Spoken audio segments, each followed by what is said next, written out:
congratulations, you have secured your visa, you've got the golden ticket, as someone described it as to me. And so what happens now? What's the next part of the process? And I wanted to do this video because if you can watch this alongside the visa application process video, this will save you lots of time when you actually arrive in Italy and go through this process. So, and keep watching to the end because I've got some really great tips to once again save you lots of time and energy going through all of this process. So let's dive in.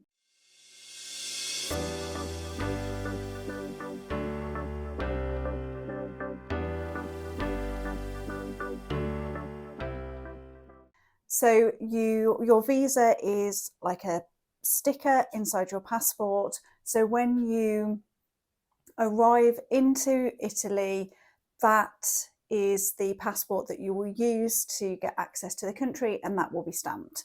So you have 8 days from the date on that stamp to submit what they call your Permesso di Soggiorno paperwork. So like I mentioned in the visa video, your visa is your permission to enter the country. Your Permesso di Soggiorno, or your residence permit, is your permission to stay. So it's a two-part process. This is the second part of that process. First off, you will need to go to the local post office in Italy and go up to the counter and ask for the Permesso di Soggiorno application form. And they will hand you an envelope with a few different forms inside it. I know that that varies slightly depending on where you are in Italy.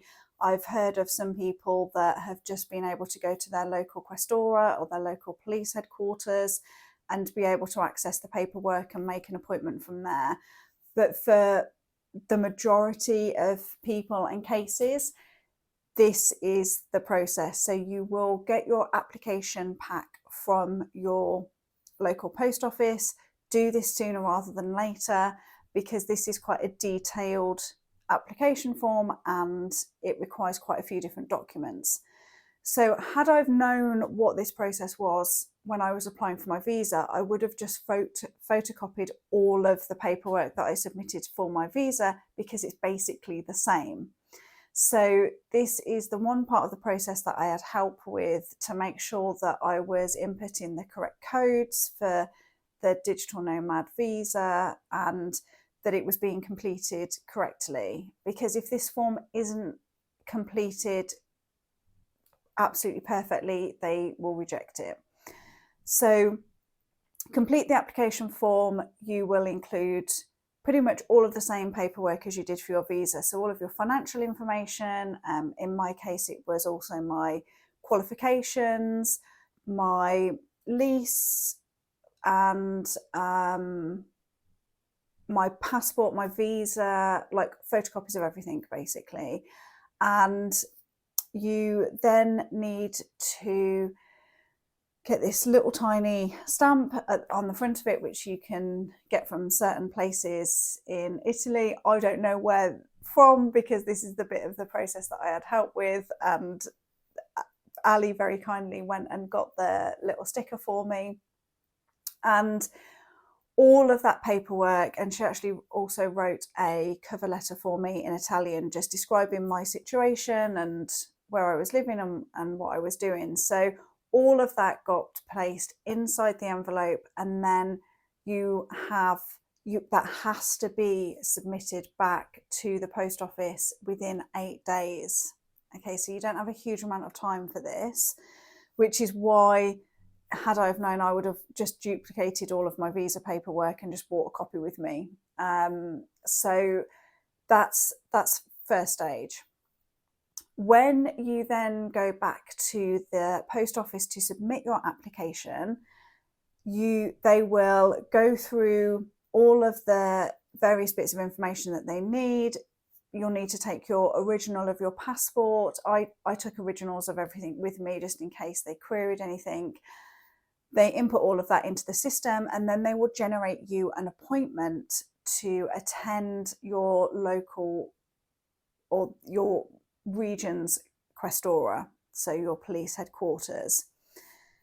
This varies massively depending on where you are, and I guess just how many applications and how busy the Questura are. So I submitted my Permesso di Soggiorno paperwork at the end of September, and I was given an appointment for the Questura in Como for I think it was for the 26th of February. So once that has been submitted, the post office will give you a receipt which details on it when your appointment is, where it is, the time, all of that.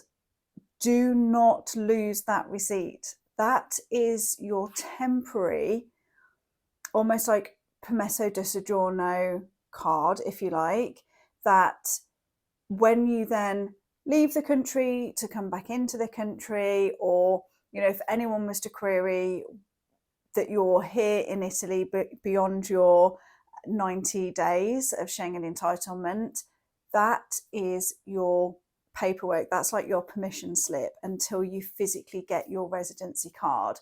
So I put mine in a folder and I just keep it with my passport. Because my visa is a multi-entry visa, so I can travel between here and the UK as many times as I want to. So that's really important. Keep that safe, keep that with you, and you will also need it when you attend your Questura appointment. So really important. Then there's kind of nothing to do until you then attend your Questura appointment. Like I said, this varies. I was actually surprised that mine was relatively quickly. I know some people can be waiting a year. Certainly 6 months seems to be the average time delay between you submitting your application and actually getting your appointment at the Questura.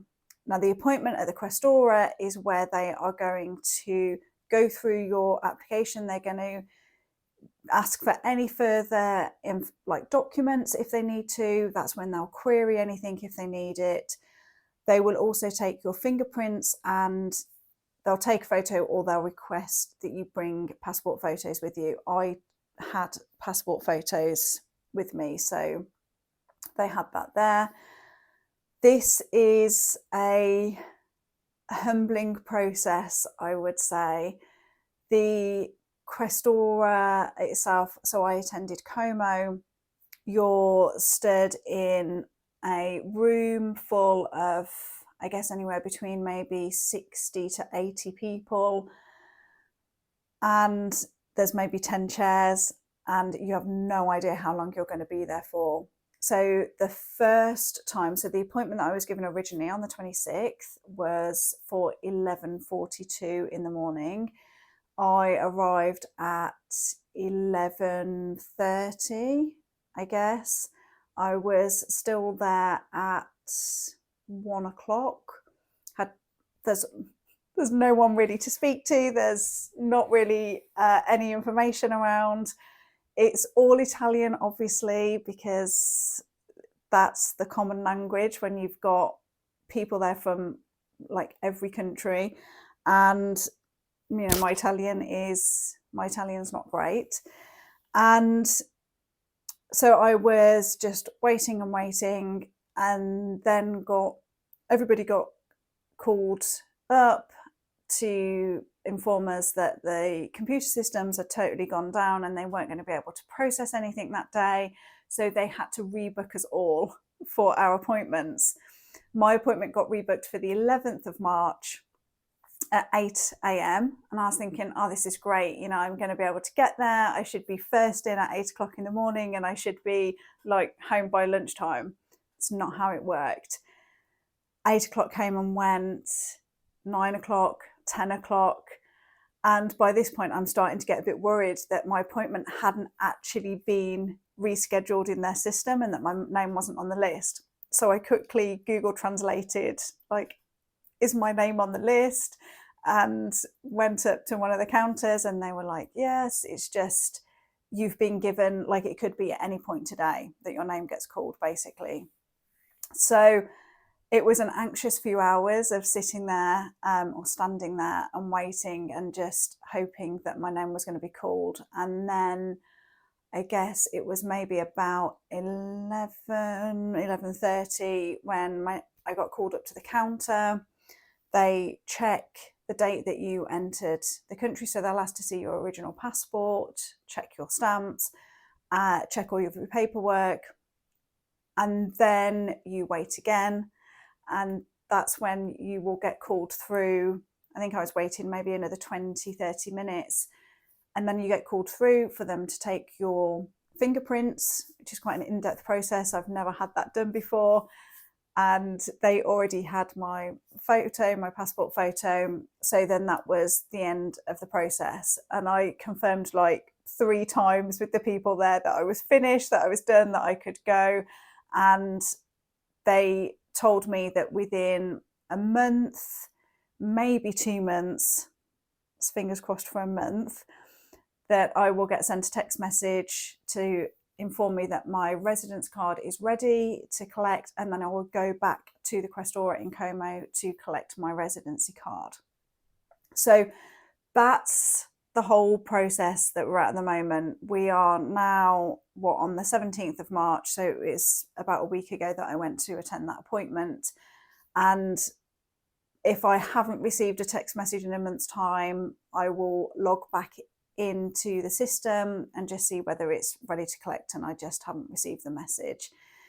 For those of you who've watched the visa video, you'll understand why I've got everything crossed as to why I want this to only be a month and not longer, because I can't start any other process in Italy without having that physical card.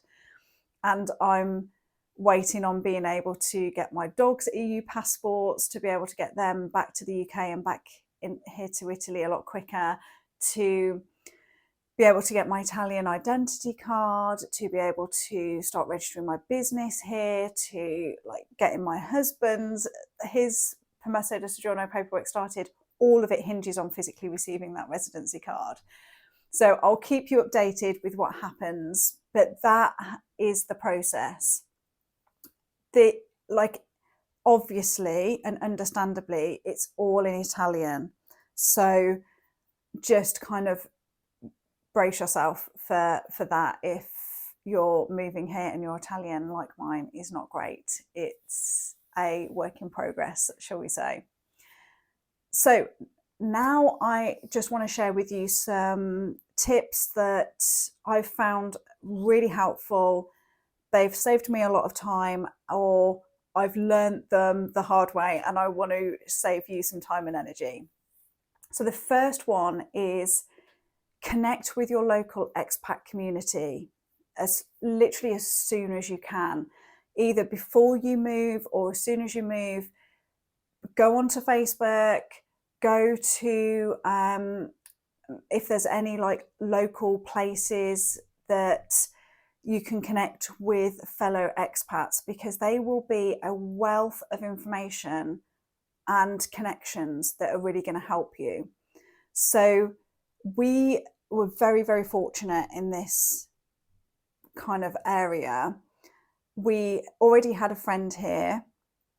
We then, through him, ended up going to an expat dinner, if you like, at the local youth hostel, where we met somebody else who has been, he's not an expat, has been living here forever, and like a local businessman, knows everybody, really well connected. When he found out that we had got some official paperwork to do, recommended a friend of his who is a legal translator and has done lots and lots of legal admin for him over the years.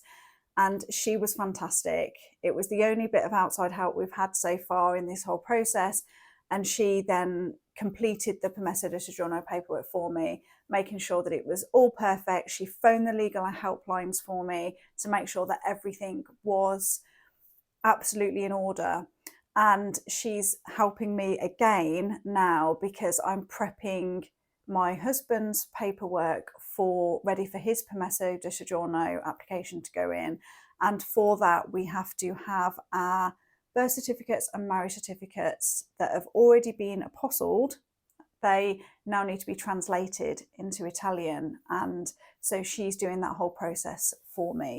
I only made that connection through like jumping into the expat community and making those connections. So if you don't have someone who is, you know, professionally overseeing the whole process for you and is there on the ground to help you, do connect with your local expat community. They are going to be a wealth of information for you, and they're going to connect you with people, and that's like going to just save you so much time and hassle in the long term. The second tip is to have duplicates of all of your paperwork beforehand.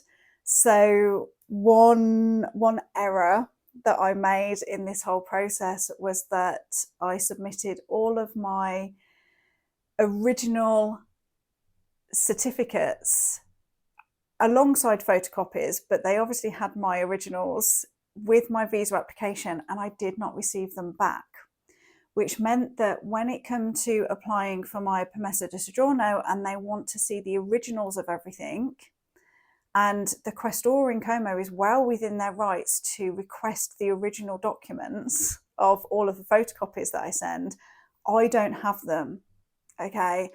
And I suddenly realised that actually chasing down original copies of qualifications that are dating back in my, for me, that's like 18, 20 years, suddenly was like, I'm really not looking forward to this. As it happens, I managed to contact the VFS who had been managing my visa application. They contacted the London consulate and they scanned their official stamped qualification copies to me, which means I still don't have my actual original certificates, but I do have the consulate stamped ones, which, you know, I hope suffice. And actually they said that they would send them on to the Questura in Como so that, you know, they knew that it was all official, basically. So keep copies of absolutely everything. They, you know, things can get lost, things can go missing. I, like that, I've lost my original certificates, and so yeah, that's something that's really important to bear in mind. You are going to be asked for photocopies of everything multiple times, so you might as well, when you're preparing your visa application, you might as well just get copies of everything there and then. So that's like tip number 2. And thirdly, as I mentioned, understandably so, everything is in Italian. So I can just about get by in everyday life here, learning, and I know the very basics of Italian, but put me into an official capacity and it's a real struggle. And the going to the Questura in Como is a deeply humbling experience for me, because I am in amongst like every nationality possible who can all speak Italian, and I stand there and I struggle to even be able to ask a basic question like, you know, am I on the list today, or my appointment was 8 o'clock and I haven't been seen yet. So it's a real challenge, and I'm figuring it out because I have to, and I'm here on my own, so I don't have any option. But if you can either connect with the expat community, or if you know family or friends or anybody that can speak Italian, take them with you just for that bit of peace of mind and not having to go through, like for me, 3 hours of nervous energy, not quite knowing what's going on, and even when I ask a question, I'm not quite understanding what's being said back. So I'm mustering my way along, and I'm learning quicker now because I'm put in situations where I've just got to figure it out. However, if you do have the option to have someone alongside you, or you like are thinking about the visa for Italy and you've got some time ahead of you, really, really, really get the Italian in. Okay, you'll hear this said a lot. It makes a big difference in an official capacity. Like I said, I'm in quite a touristy area. I can get away with broken Italian in like everyday life, like going to the supermarket and DIY shops and things like that. However, in an official capacity, like going to my local comune, for example, like they only know Italian, okay, and I don't expect anything different. I just want to prepare you for the fact that you will need to navigate all of this in Italian. So the more that you can learn key phrases, questions, it will really, really help you and make a big difference.